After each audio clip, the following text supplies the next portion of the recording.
प्रणाम। आप प्रत्यंचा देख रहे हैं और मैं हूं चंदन झा।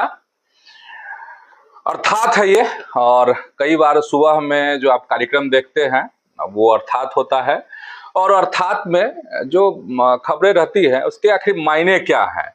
और अर्थात में हम आपको यह बताने की कोशिश करते हैं, यह बताते हैं, यह हमारा प्रयास रहता है कि जो आम लोगों के मन में जो सवाल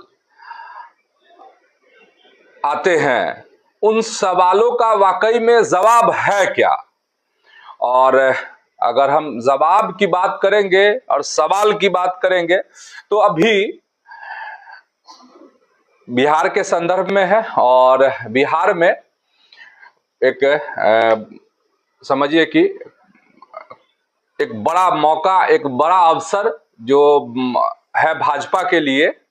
और बड़ा अवसर ये है कि जो त्याग और तपस्या भाजपा ने बिहार में की, और उस त्याग और तपस्या का आज परिणाम जो है आने वाला है कुछ ही घंटों में। 10:40 पर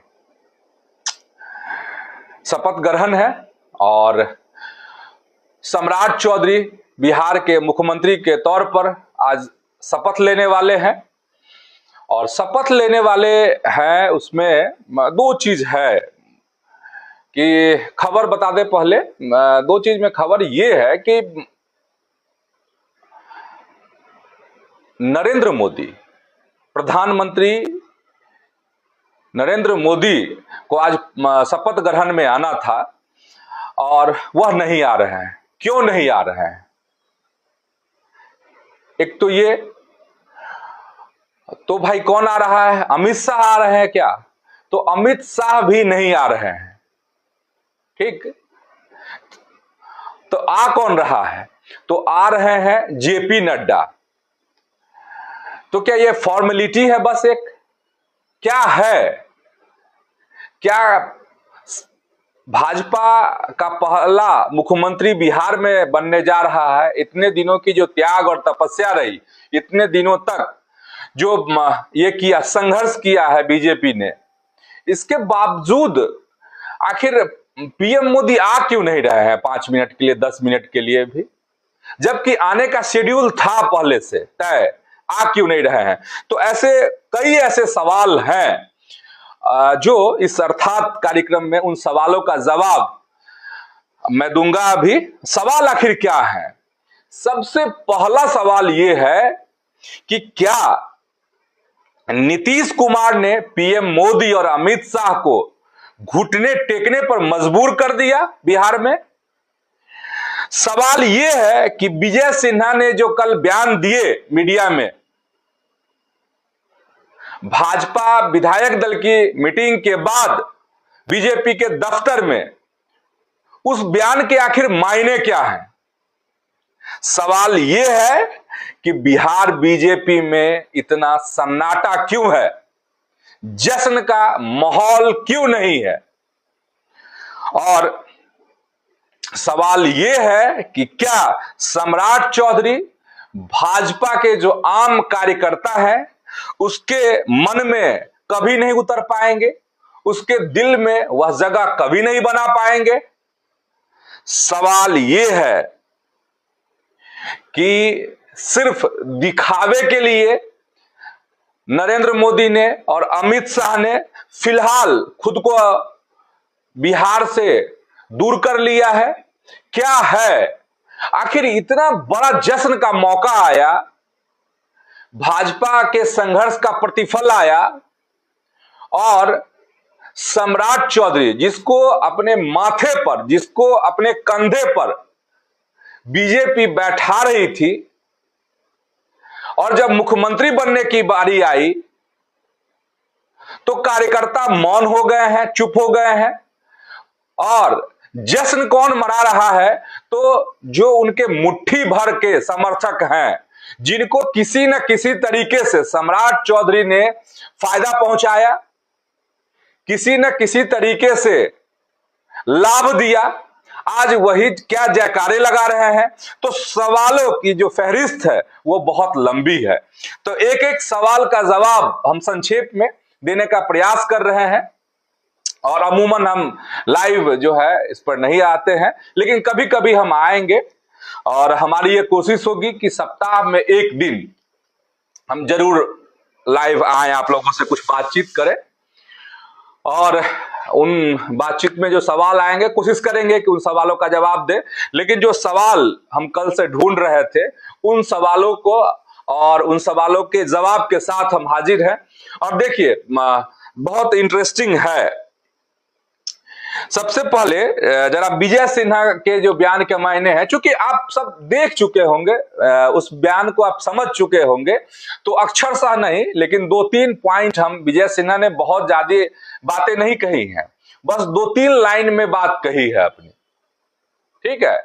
और 2-3 लाइन में ही विजय सिन्हा ने जो बात कह दी है वो कहा जा रहा है कि यही भाजपा के जो कार्यकर्ता हैं उनके मन की बात है। तो आखिर भाजपा के कार्यकर्ता कौन है जो सम्राट चौधरी के लिए अभी नारे लगा रहे हैं और जो मौन है, जो सन्नाटे का एक बड़ा हिस्सा है, क्या वो भाजपा के कार्यकर्ता नहीं है? क्या है? तो देखिए जो विजय सिन्हा ने कहा है, विजय सिन्हा ने जो शब्द इस्तेमाल किए उसमें एक खास बात है। आप अगर आप गौर से देखते हैं तो विजय सिन्हा ने कहा क्या, विजय सिन्हा ने 2-3 शब्दों का खास इस्तेमाल किया। उन्होंने कहा कमांडर। तो कमांडर कौन? तो कमांडर अमित शाह। तो क्या ये पूरा का पूरा खेल जो है अमित शाह ने रचा है? क्या सिर्फ नीतीश कुमार के कंधे पर बंदूक रख दी गई कि हां नीतीश कुमार ने के कारण हमने घुटने टेक दिए हैं? क्या है? तो ये सवाल बहुत गंभीर है और सवाल ऐसे गंभीर हैं जो बिहार बीजेपी के भविष्य क्या होंगे उस तरफ इशारे कर रहे हैं। चुनौती है सम्राट चौधरी के लिए। हम उन चुनौतियों पर भी आएंगे, हम दूसरे वीडियो लेकर आएंगे, दूसरे कार्यक्रम में हम उन चुनौतियों की बात करेंगे और चुनौती बाद में बात करेंगे।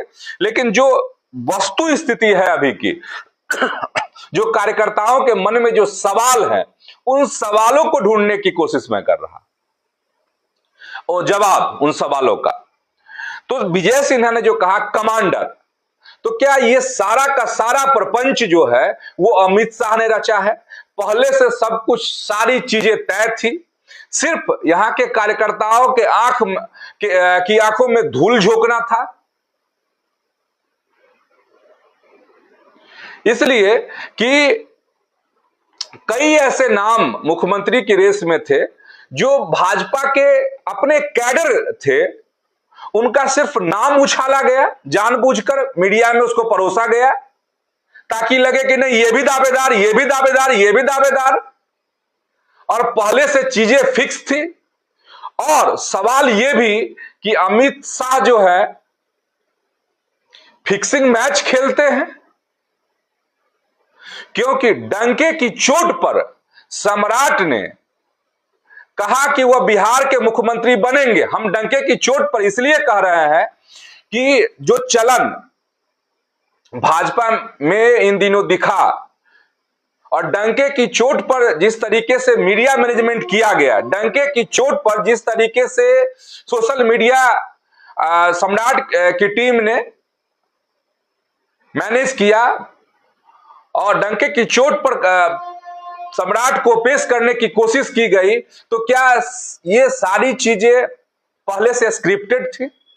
बस वैसे कार्यकर्ता हम इसलिए कह रहे हैं कि ये विजय सिन्हा ने कहा है कि हमने बरसों तक संघर्ष किया है, हमने अपने लहू बहाए हैं और आज जब कमल खिलने का मौका आया है तो हमने सब कुछ त्याग दिया। हमने गठबंधन को बचाने के लिए, देखिए विजय सिन्हा ने जो बातें कल कही है वो दर्द है भाजपा के कार्यकर्ताओं का। और विजय सिन्हा को कहा जा रहा है कि अगर कोई नेता है, कोई मर्द है बिहार बीजेपी में, तो वो है विजय सिन्हा, कि उन्होंने आम कार्यकर्ताओं के दर्द को, आम कार्यकर्ताओं की बातों को सामने रखा है। और विजय सिन्हा ने कहा कि देखिए, हमने अपने कमांडर की बात मानी है और हमने जो लहू बहाए, हमने जो संघर्ष किए, ये हमारी पार्टी की तीसरी और चौथी पीढ़ी है। क्यों कहा विजय सिन्हा ने? सम्राट कुछ ही घंटों में शपथ ले लेंगे बिहार के मुख्यमंत्री के तौर पर, लेकिन ये सवाल जो है वो सम्राट के सामने खड़ा रहेगा और हमेशा अग्नि परीक्षा सम्राट चौधरी को देनी होगी। जो उनके समर्थक हैं, जो उनके चाहने वाले हैं, उनको ये हो सकता है, चुभ सकती है ये बातें, लेकिन चुभने से काम नहीं चलेगा। और विजय सिन्हा ने जो बातें कही वो कहीं ना कहीं सम्राट चौधरी को आगाह करने वाली भी बातें हैं कि हमने कमांडर की बात मानी है। मतलब यह हुआ कि विजय सिन्हा ने यह कह दिया कि सम्राट में कोई आस्था नहीं है, सम्राट में कोई जादूगरी नहीं है, क्योंकि ऊपर से कहा गया है इसलिए हमने नाम प्रस्तावित कर दिया है सम्राट चौधरी का। ठीक ना? अब लोग कह रहे हैं कि प्रतिशोध होगा सम्राट चौधरी का, क्योंकि सब कुछ सारी ताकतें जो है अब सम्राट चौधरी में समाहित होने वाली हैं। मुझे लगता है कि ऐसे प्रतिशोधी सम्राट चौधरी नहीं है। अगर होंगे तो बिहार ने सबको देखा है, लालू के शासन को भी देखा है, नीतीश कुमार के शासन को भी देखा है, बिहार ने जगन्नाथ मिश्रा के शासन को भी देखा है और उससे पहले की सरकारों को भी देखा, और बिहार के लोगों ने समय समय पर जवाब दिया है। अगर सम्राट चौधरी दिल में नहीं उतर पाएंगे तो बात सही है कि उनको परेशानियों का सामना करना पड़ेगा। और ये बड़ी ईमानदारी की बात अगर कहिए तो विजय सिन्हा ने की है। इतनी बेवाकी से उनको सारा इशारा कर दिया, इतनी सारी बातें जो है कम शब्दों में कह दी है कि सम्राट अगर चाहे तो उससे छान ले और ये कर दे। अब चलिए एक सवाल पर आते हैं। ये विजय सिन्हा के जो थे, विजय सिन्हा के बयान के आखिर क्या मायने हैं? तो विजय सिन्हा के बयान के जो हैं गंभीर मायने हैं। अब है कि बिहार बीजेपी में सन्नाटा क्यों है? भाई बिल्कुल ऐसा नहीं है कि सन्नाटा है।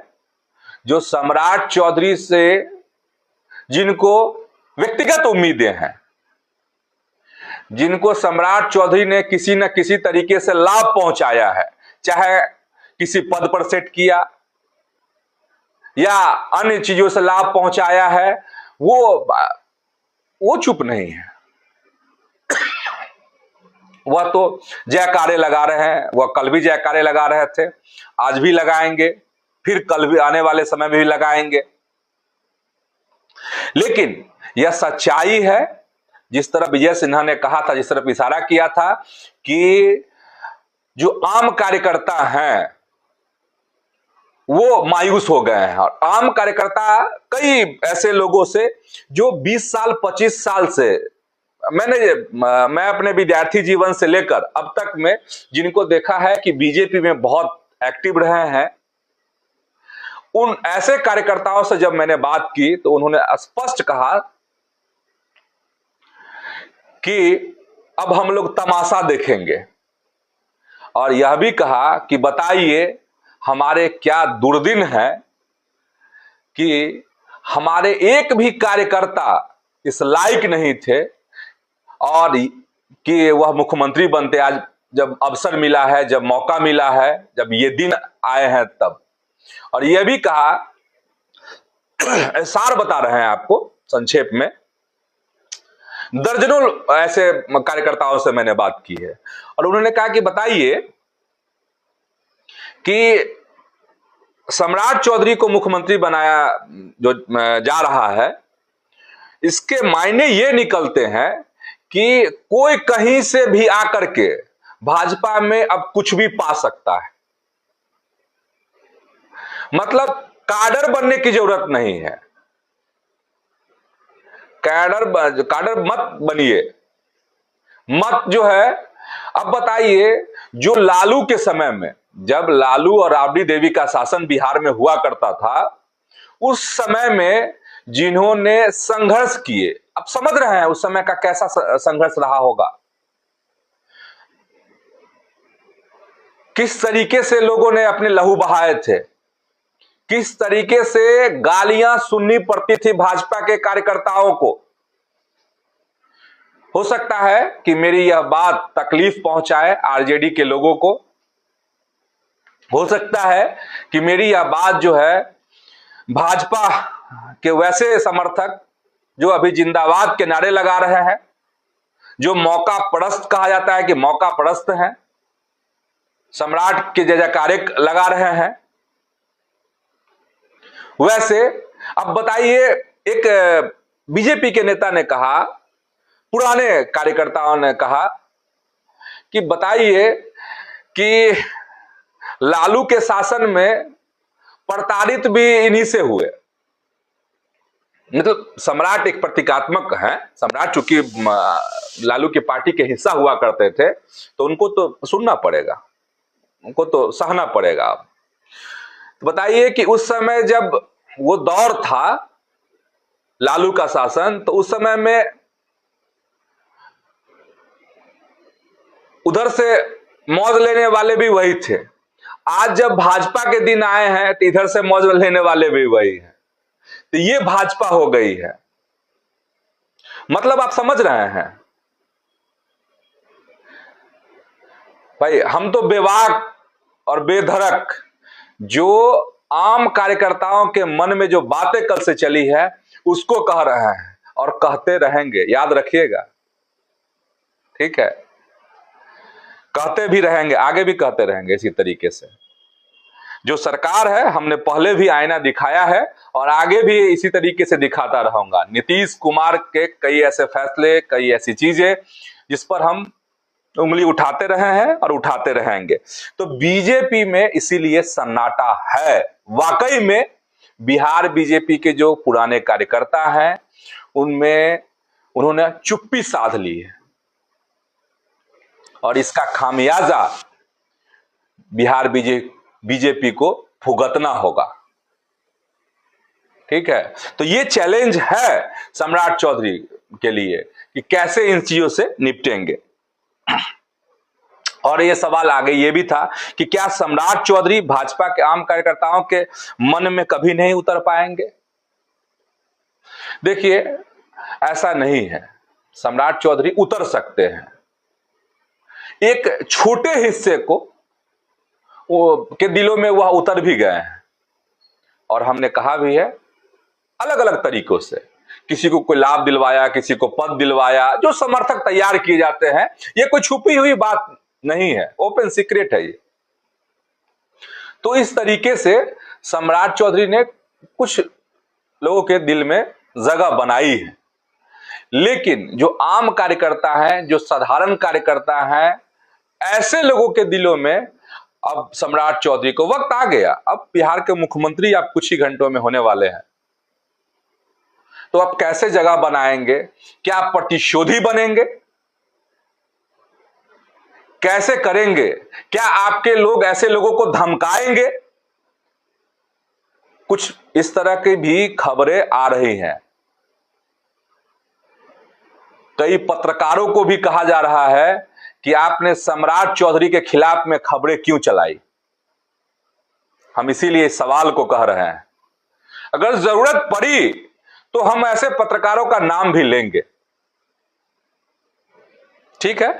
चलिए, तो मुझे लगता है कि सम्राट चौधरी भाजपा में आए, एनडीए में हैं, तो इन सब चीजों को जरूर अडॉप्ट करेंगे। जो भाजपा के जो पद्धति, रीति, संस्कार जो रहे हैं उसको वह अडॉप्ट करेंगे, क्योंकि आपके लिए चुनौती बहुत बड़ी है, पहाड़ जैसी चुनौती है आपके पास। सबसे कार्यकर्ताओं के दिल में जगह बनाना, बिहार के लोगों के मन में जगह बनाना। सोशल मीडिया पे जय जयकार, गाना, रील्स, इससे जगह नहीं बनती है। आप अमित शाह को आप मैनेज कर सकते हैं, आप नरेंद्र मोदी को मैनेज कर सकते हैं, आप नीतीश कुमार को मैनेज कर सकते हैं, लेकिन वह कार्यकर्ता जो आज तक पटना नहीं आया, जो आज तक यह नहीं देखा कि आखिर बीजेपी का दफ्तर कहां है, ऐसे भी कार्यकर्ता हैं बिहार में, तो उनके मन में आप कैसे उतरेंगे? ये है। अब दो सवाल है और इन आखिरी दो सवाल, और इन दो सवालों का जवाब जो है ये है कि सबसे पहले ये समझिए, क्या नीतीश ने पीएम मोदी और अमित शाह को बिहार में घुटने टेकने पर मजबूर कर दिया? वाकई में सुपर है अपने नीतीश कुमार, सुपर। जो राजनीति करनी चाहिए नीतीश कुमार को, वह राजनीति उन्होंने की है। और यह बात सही है कि नीतीश कुमार ने घुटने पर ला दिया बीजेपी को, और जाते जाते ऐसा जख्म, ऐसा दर्द दिया है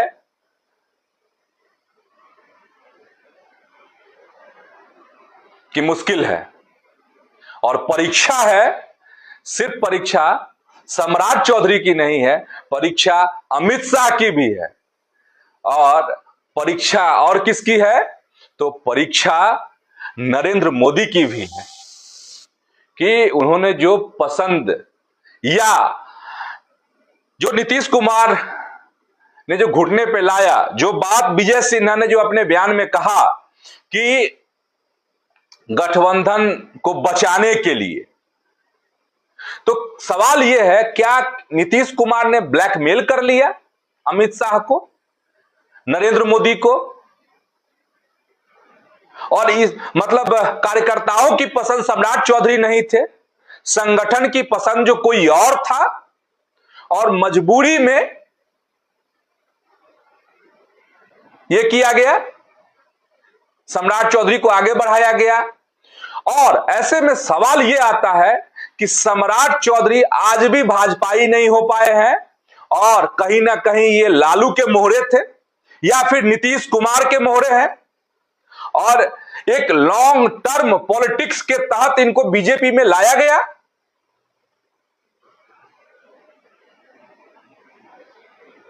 ये सारी चुनौती है सम्राट चौधरी के सामने।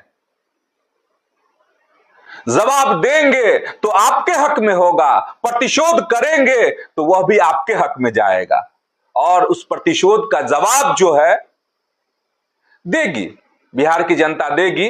और कार्यकर्ता जो नेपथ्य में जाना चाह रहे हैं, जिनको आप छोड़ना चाह रहे हैं, और कार्यकर्ता अगर नाराज हो गया, कार्यकर्ता अगर शिथिल हो गए, तो क्या परिणाम होगा बिहार बीजेपी का? बहुत बताने की, बहुत कहने की, और इसमें कोई रॉकेट साइंस की जरूरत है नहीं। इसीलिए कह रहे हैं हम कि चुनौती है बीजेपी की जो टॉप लीडरशिप है उसके लिए भी, और सम्राट चौधरी के लिए भी। और देखिए इंटरेस्टिंग है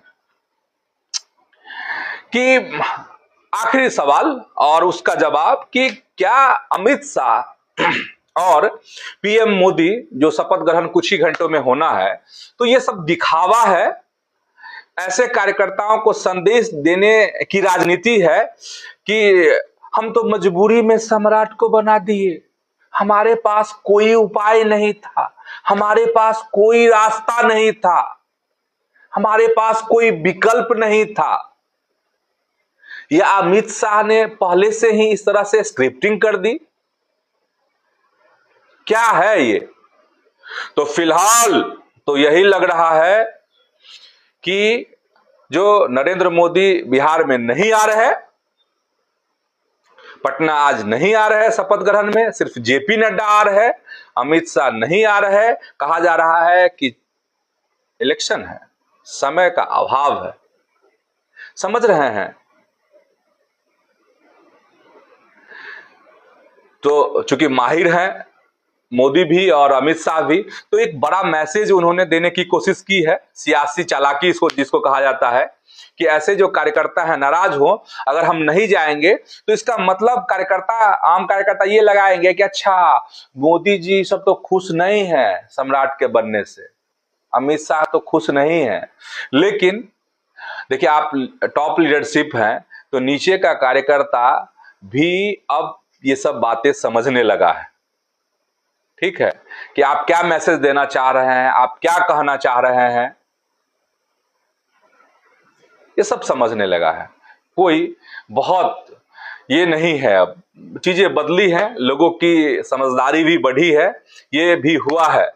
और ये आश्चर्य है कि बिहार में बीजेपी का पहला मुख्यमंत्री बनने जा रहा है जो उसके बैकग्राउंड का नहीं है। वो आरजेडी का रहा है, वो जदयू का रहा है, वो जीतन राम मांझी का रहा है, और प्रधानमंत्री नहीं आ रहे हैं, गृह मंत्री नहीं आ रहे हैं, जेपी नड्डा आ रहे हैं, भाजपा के पूर्व राष्ट्रीय अध्यक्ष। ठीक है, तो भाजपा की जो राजनीति है, जो एनडीए की जो राजनीति है, वह एक खास मोड़ पर आकर बिहार में खड़ी हुई है। देखने वाली बात होगी। और यह बात सही है कि वाकई में बिहार की सियासत में आज भी भले नीतीश कुमार ने सीएम की कुर्सी छोड़ दी है, वह आज भी बिहार के लिए चैंपियन है। नीतीश कुमार आज भी चाणक्य हैं और नीतीश कुमार ने यह साबित कर दिया है कि बिहार की राजनीति को जब तक वह धरती पर रहेंगे ऐसे ही अपनी उंगलियों से नचाते रहेंगे। और नीतीश कुमार की चाल इतनी सधी हुई है कि आज देखिए बिहार बीजेपी के कार्यकर्ता दो गुटों में बंट गए हैं।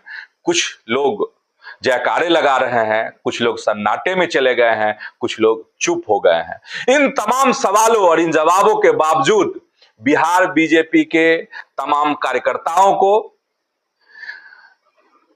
एनडीए के तमाम दल और उनके कार्यकर्ताओं को, और खासकर सम्राट चौधरी को बिहार के मुख्यमंत्री बनने पर बहुत बहुत बधाई, बहुत बहुत शुभकामनाएं। आप आम कार्यकर्ताओं के दिलों में उतरेंगे, इसी विश्वास के साथ इस वीडियो को मैं आज, इस लाइव को मैं यहीं पे खत्म करता हूं। धन्यवाद, प्रणाम।